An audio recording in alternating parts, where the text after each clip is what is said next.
Primero Miguel Santana, Miguel José Santana Rojas es mi nombre completo. Nací en Santo Domingo en 1986. Evidentemente pasé la educación en varios colegios privados y evidentemente luego fui a la universidad donde me gradué de ingeniero industrial. Esa fue mi carrera primaria. Luego de incursionar en lo que fueron los procesos industriales, también los temas de procesos, fui incursionando en el tema, me llamó la atención el tema de las energías. Y entonces realicé una maestría en energías renovables entre el 2009 y 2010, de doble titulación con la Pucamaima y la EOI, Escuela de Organizacional Industrial de España. Y hice mi maestría en energías renovables y eficiencia energética. Y luego también ingresé lo que fue a mi actual empresa, donde trabajo como gerente de investigación y desarrollo. Pero en el transcurso también hice una carrera técnica en electricidad para, evidentemente, afianzar esos conocimientos técnicos en electricidad que me faltaban, ya que, como le dije, me había graduado de ingeniero industrial. Luego de incurrir en lo que es el mercado laboral, me di cuenta que la energía en sí es la fuente primaria para producir bienes y servicios, para producir confort, para producir placer, y la energía es vital para el desarrollo de los pueblos. Entonces, yo dije, bueno, este es un mercado que es interesante, también a sabiendas de que este es un país que tradicionalmente ha tenido un déficit energético histórico, que se hacía necesario un cambio. Y también en ese momento empezó el auge de las energías renovables. Entonces yo dije, bueno, esto es un nicho profesional. Primero me interesaba, pero también entendí que era un nicho profesional donde yo pudiera desarrollarme y crecer profesionalmente y evidentemente a nivel económico, porque todo profesional también persigue algún beneficio económico en su desarrollo. Y eso fue lo que me llamó la atención. Por esa misma razón, yo dije, bueno, las renovables estaban en auge en ese momento, ahora hoy está más en auge que nunca. Pero dije, bueno, la materia de energía es algo importante para el país. Yo entiendo que puedo aportar al país desarrollándome en ese ámbito. Yo como profesional podría crecer. Pero evidentemente no, ya la energía que viene de fuentes fósiles, ya prácticamente algo que ha ido mermando a nivel mundial y que se ha ido dejando de lado porque sabemos que lo que es perjudicial para el medio ambiente.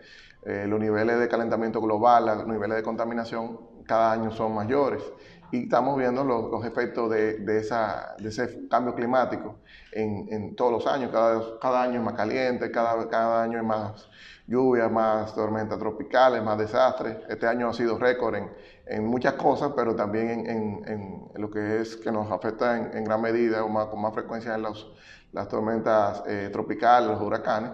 Ha sido un año prácticamente histórico. Y entonces eso fue lo que me llevó a mí a decidir por optar por esta bonita carrera, para yo aportar al país y evidentemente también como profesional sentirme satisfecho. Prácticamente hace 20 años fue que se dio, un poquito más de 20 años, fue que se dio el proceso de capitalización del sistema eléctrico nacional, que era antes todo verticalmente integrado, todo lo que era una CDE, Corporación Dominicana de Electricidad. Y luego, evidentemente, con el proceso de privatización se le dio cabida a los inversionistas privados y se separaron las empresas en diferentes cadenas del suministro eléctrico y diferentes negocios. Desde ese entonces, aunque en ese momento la gran mayoría de la energía se producía a base de combustibles fósiles, principalmente fuel oil número 2, que es diésel, y fuel número 6, que es otro tipo de combustible un poco más pesado. Desde ese entonces, hace ya 20 años, por ejemplo, alrededor del 2010, ha venido ya en adelante, ha venido un cambio significativo en lo que es la participación de los combustibles, de la generación de electricidad con base en combustibles fósiles. ha ido mermando bastante la participación de estos tipos de combustibles y en los últimos 10 años ha incrementado bastante la participación de lo que es el gas natural, el carbón y las energías renovables. El carbón sabemos que es una fuente relativamente contaminante si no se tienen los cuidados adecuados, pero es una fuente de energía barata que muchos países que ya hoy se pueden llamar desarrollados inicialmente utilizaron este combustible para desarrollarse. Este es un país que los precios de la generación de electricidad son muy costosos y había que abaratarlo de alguna forma. Pero también hay que resaltar el increíble crecimiento que ha tenido las energías renovables, por lo menos en los últimos 5 años. Han tenido un crecimiento bastante acelerado y actualmente en promedio suplen el 20% de la demanda nacional de energía. Los reglamentos y las leyes que se crean para incentivar o producir un beneficio para un sector normalmente deben ser revisadas por lo menos como mucho cada 5 años, porque los mercados cambian bastante. Ya estamos hablando de hace prácticamente más de 10 años, casi 15 años que salió esa ley y evidentemente necesita cambios. Los precios de los sistemas fotovoltaicos y renovables han bajado bastante. Antes quizás sí necesitaba mucho incentivo, ahora quizás no tanto. Ya los periodos de recuperación de las inversiones en ese tipo de instalaciones rondan promedio los 3 años, inclusive hasta menos, en el mejor de los casos. Entonces, son inversiones que son bastante asequibles para el público ya y que producen bastante beneficio. Pero evidentemente las empresas eléctricas también se ven mermadas en ese sentido porque el que instala paneles solares utiliza la red como una batería virtual. O sea, no sin hacer una inversión en la red, entrega la energía de día y la retira de noche. Es como si tú tuvieras una batería, pero sin tú tener que hacer la inversión ni el mantenimiento. La inversión y el mantenimiento, en este caso, tienen que hacer los dueños de las redes de distribución. Entonces, de alguna forma hay que compensar esa parte. Entonces, en beneficio de una parte, hay otra que se está viendo lacerada y de forma muy importante. No quiero entrar mucho en detalle de numéricos porque eso quizás es algo un poquito más confidencial, pero sí, son volúmenes de dinero bastante importantes. En dólares estamos hablando de varias decenas de millones de dólares al año. Hay que seguir apoyando el proyecto, el programa. Entiendo que hay cosas que hay que mejorar de parte y parte. Hay cosas que realmente quizás en un principio para un grupito de 5, 10, 100, 1000 clientes no era mucho. Pero estamos hablando ya que este programa a nivel nacional tiene más de alrededor de tengo ¿Por dónde anda la cifra? La cifra debe andar por unos 13.000 clientes más o menos. 15.000 clientes, desde pequeños hasta grandes. 15.000 clientes Sí. que tienen paneles solares ya instalados y que utilizan el meteo para las EDES. Exacto, entonces, pero quizá el número no es lo más importante, sino la capacidad instalada de esos clientes. Sí, ¿por dónde andas? Que ahora mismo debe rondar los 140 vatios instalados, pico. Eso instalado no quiere decir que sea todo inyección, Claro. pero para que tengan una idea, capacidad instalada a nivel de gran escala, prácticamente la misma en capacidad, aunque evidentemente esos generadores tienen vocación de inyección prácticamente, no una vocación de retiro y de inyección. Pero, por ejemplo, en el caso de la empresa que trabajo, prácticamente la misma energía que compramos a los generadores tradicionales en cuanto a solar, prácticamente el 30% de lo que compramos de solar, el 30% viene de los clientes que están en Medicioneta. Interesante. O sea, que es una participación importante. El escenario ideal que fuese así, totalmente renovable para alimentar los vehículos, en los casos que se pueda, porque no todos los casos se puede. Las renovables tienen una situación que la energía renovable tradicionalmente es, por lo menos la que es no convencional, o sea, dejamos de lado lo que es hidroeléctrica, termoeléctrica, geotérmica, que aquí no hay, por lo menos no a una escala explotable. Pero centrándonos quizá en eólica y en fotovoltaica, que es lo que normalmente la gente asume como renovable, no convencional, esas son energías que son intermitentes. Entonces, por ejemplo, tú tienes un vehículo eléctrico, si ahora mismo no hay viento y yo estoy en teoría, proviendo la energía para un cargador de vehículo eléctrico con energía eólica. Si no hay viento, evidentemente no lo puedo limitar con eso. Y tengo que tener un mix de la red, o sea, de lo que venga de la electricidad que venga de la red.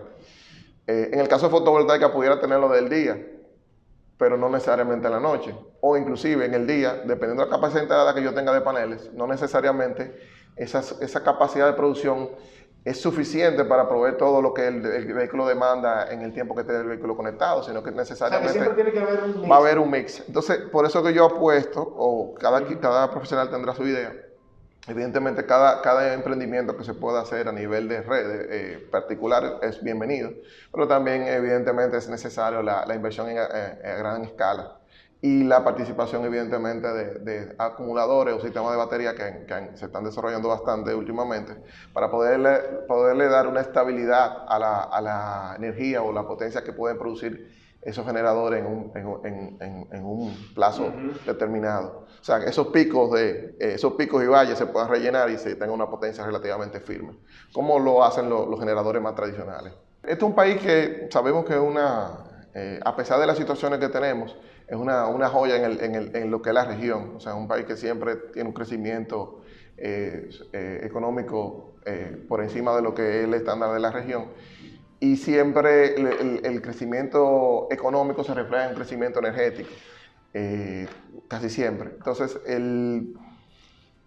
las inversiones en las redes de transmisión y distribución a veces se han quedado un poco atrás con relación al crecimiento de la demanda. Y a veces para entonces ponerse un poco al día, hay que hacer inversiones grandes en corto plazo para poder hasta cierto punto ir con la demanda, ¿verdad? Vamos a decir así.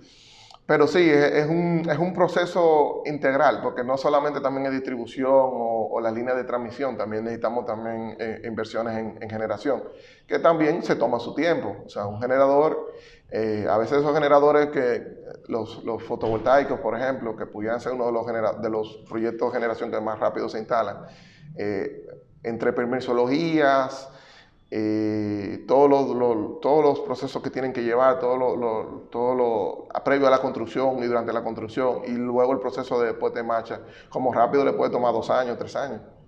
Entonces, el crear una planta de generación no es algo tan sencillo como que compré una planta y la instalé ahí. O sea, es toda una serie de permisos, porque, como le había comentado ahorita, la energía es algo vital.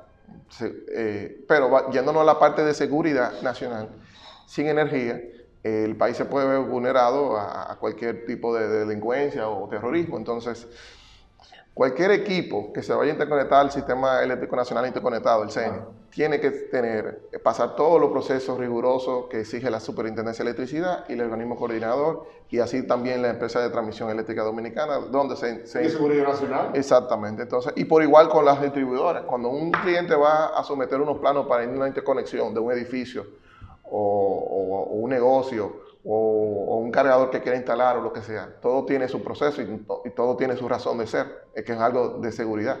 Y la electricidad, aparte de que te da vida, también te puede quitar la vida. Yo entiendo que tiene un balance positivo. Evidentemente, cada cosa puede mejorarse. Ha habido un crecimiento en participación renovable, quizás no con las mejores condiciones a nivel de precio para el país, pero había que garantizar y había que tratar de incentivar el mercado de alguna forma. Esos son precios que hay que pagar. Pero entiendo que esto es un país que tiene bastante potencial. Hay muchas empresas internacionales, multinacionales que están muy interesados y que quizá a bajo perfil están trabajando sin que nosotros nos demos cuenta quizá, pero están trabajando duramente para instalar más proyectos de generación renovable, eólica y fotovoltaica principalmente. Entonces, es algo muy positivo. Este es un país con mucho potencial.